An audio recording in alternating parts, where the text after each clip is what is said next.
So let's learn some more moves. Today I'm going to use the band for some glute work. So you can do this without a band as well, just to get the alignment. So if you've got your band, we want to step into it, both feet. Then we can actually just bring the handles up here, or just to secure us a bit more, we can cross the handles and then bring the handles up to the hips. So the shoulders are back. And what we want to do with our band is always think about the wrist. Try and keep the wrists as straight as you can. Pull the shoulders back, and we're going to try a kick back. So we're going to transfer the weight into our left leg. We're going to kick back with our right heel. Just a little one, and then we're transferring again, and now the other side. So as we push back with the heel to the back corner, we're squeezing the glute really hard. And again, there's that abdominal brace. Right, it's right through all the moves that we do. So there's just a slight little knee bend as we transfer weight. We try and keep our shoulders really level. Then I'm squeezing my butt hard, right? So that is gonna really help us not to arch through the back. So this is our kick back. So just get a feel for this. Transferring weight, squeeze the glute. It's only a small move. And then of course your standing leg has got a lot of work happening with stability. And then the leg that's kicking back has got that glute isolation. So there are our kickbacks. So remember, you can do this without the band as well. Okay, let's move on to a side hover. So come on down to the floor with me. We're gonna set up the alignment of the side hover. Elbow directly under the shoulder, the bottom knee bends, and then the top leg's extended. We roll this hip forward. Now, this is where we wanna activate. So we wanna lift up through that side body. And then extend your top arm as well, because that really helps you to get that length. See how that feels. Now, if this is too strong, you just come down with your hip, but you want to keep the chest lifted, and you've still got that activation. You can actually feel it. So it's always good to put your hand there and feel that activation's going on. But let's try this if we can. We lift up, we try a little hip lift, and then we lower down.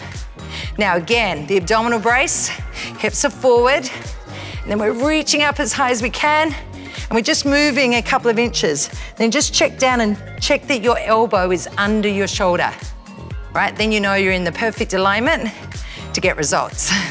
So lifting up, one more time, and come all the way down. Great, let's swing around and try the other side. So setting up with me, elbow under the shoulder, bottom leg bent, extend the top leg, roll the hip forward, activate here, push out of the ground, lift all the way up to the sky, and then when you're ready, try this little hip lift. So you'll start to feel the heat. It's like a little bite, the underside body. So just moving a couple of inches up and down, and you really feel that activation. We love the side hover.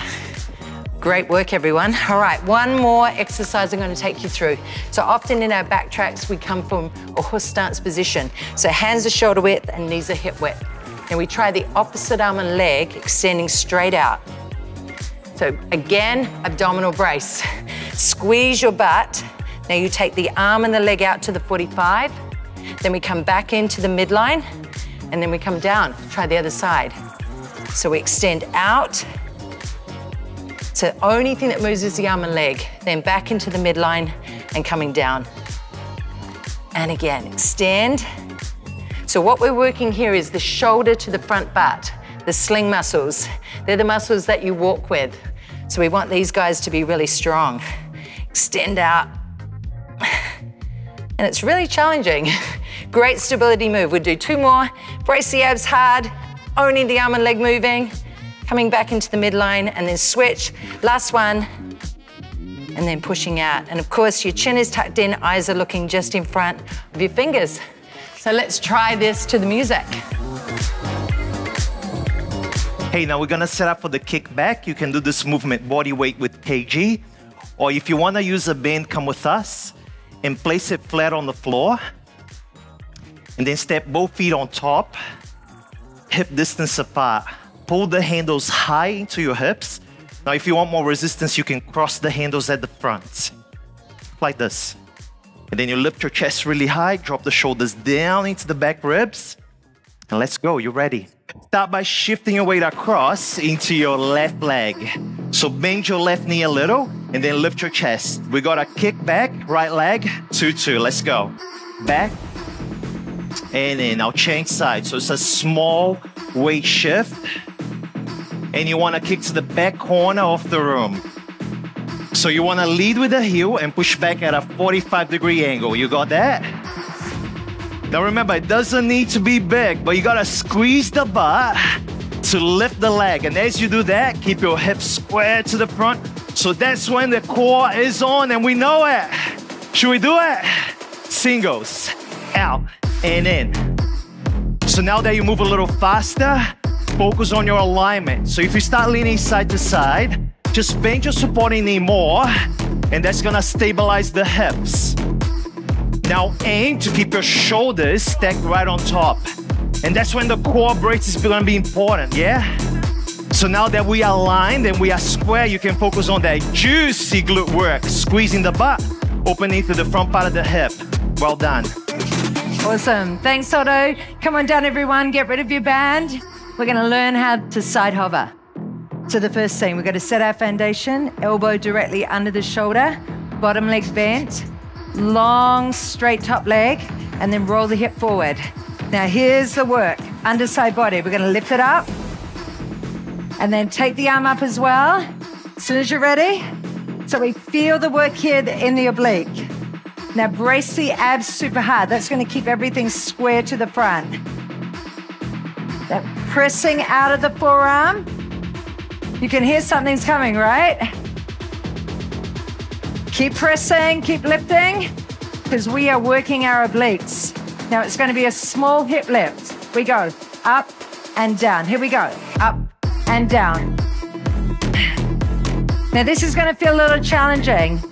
So any time that you need, come down, but still stay lifted so the chest is high.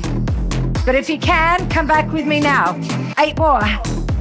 So lifting up, and it should be starting to bite in the underside carriage. 4, 3, 2. Hey, well done. Let's set up for the horse stance. So you want to come into 4s. Hands under the shoulders, knees under the hips, back long and flat. Now we have a pointer, front leg, back arm. Reach to the corner, and then in, change sides. So arm and leg 45-degree to the body. Now here's our focus. Your back should stay long and flat, hips and shoulders square to the floor. Because we know that's when the core switches on, yeah? Now don't go for height. Go for length, because in this movement, length adds load, length is strength. Now listen up, front leg, back arm only, singles, let's go. 8, 7, now you want to stop the knee right under the hip, and then pull the elbow right into the rib cage. And remember our focus, back long and straight, body square. You got that? Switch sides. Hey, now squeeze the butt to lift the leg, and then squeeze the upper back to pull the arm in. We're working the muscles that connect hip to shoulder and help strong posture. That's why it's so good for us. Thanks, Otto. Right, come into the side hover on the left side. So elbow directly under your shoulder for safety. Bend the bottom leg so it runs straight out to the side. Top leg straight. Square the hips to the front by squeezing glutes. Feel your waist lift. Now, big reach up, hips come up. So straight away, you're gonna feel the work in your obliques here, your waist muscles, your outer hip, and your shoulder. So the shoulder's stable, try this. Push down through the elbow hard. Now think about pulling it towards your hip. So you feel these big lat muscles work to stabilize the shoulder. Now we're gonna burn the obliques and really challenge them. Are you ready? Hips up and down, let's go. Up, down, up and down, as high as you can. Now feel what happens when you stay in this top range. The muscles don't get a rest. That means we overload them and force them to get stronger. Now right now, if your shoulder's starting to collapse, drop back down to your hip. That's totally okay. Otherwise, hang in here and let's get stronger together. Last one. Oh, nice work.